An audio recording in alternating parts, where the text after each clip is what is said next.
Hey guys, welcome back to Planet Mithril, and today we have another video in our 5-minute bases series. We are happy to present to you today our Meadow basing video. To start off with, we apply a thorough coat of PVA glue to our base, making sure we carefully scrape off any of the excess over the top to avoid any unsightly blemishes when the sand goes on top. Then we're going to cover the entire base in fine modelling sand. We usually find that submerging the whole base gives a nice even coverage, and we just have to wipe off the excess with our fingers afterwards. Once we're happy with how our base is looking and we've made sure it's dried thoroughly, we mounted it to our spraying stick and applied a nice thorough coating of Chaos Black spray.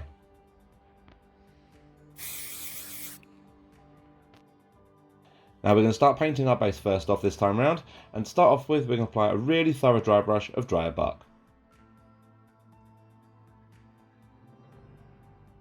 This is going to be followed by a second slightly lighter dry brush of Deathclaw Brown, subverting the usual Gawthor Brown here, as we want this meadow to be quite a lush, rich, earthy field, and the Deathclaw Brown has a bit more vibrancy to it, whereas the Gawthor Brown is more of a natural dry earth.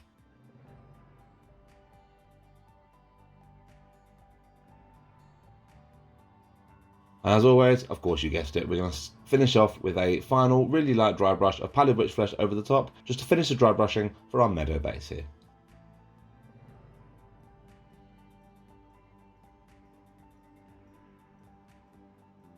So we're taking a slightly different approach to this base, and we want to create some pathing through what is going to be our meadowy field. So to achieve this, we applied PVA glue in 3 spots around the corners of the base.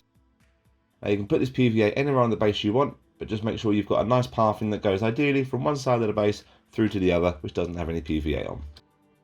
We then chose a really nice vibrant green grass flock and applied these to these PVA areas.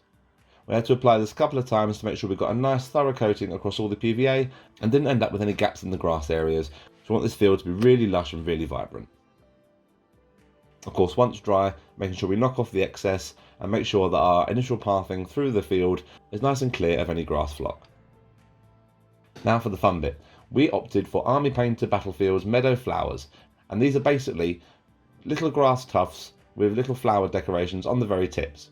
They operate in the same way as usual grass tufts do, but instead of being more fanned out, they're more plumed to represent the growth of natural flowers on the base somewhere. So as you do with normal grass tufts, apply a small amount of PVA glue to the underside of the tuft, and we affix these to the grass areas, again leaving our pathing through the base nice and clear.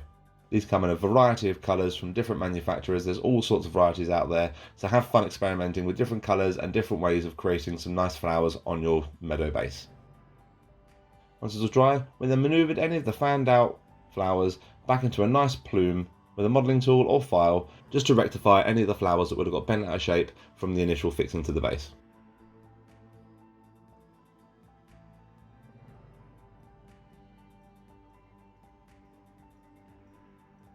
And once you're happy with how this looks and this is completely dry, we then applied a thorough line of drier bark just around the rim of the base, just to finish off our meadow base.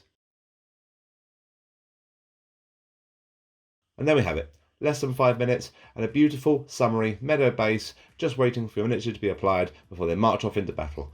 And with less than 5 minutes on the clock, you've got enough time to put on the kettle. We guys hope you enjoyed today's video, and we'll see you again at the weekend for another painting tutorial. Take care guys, happy hobbying!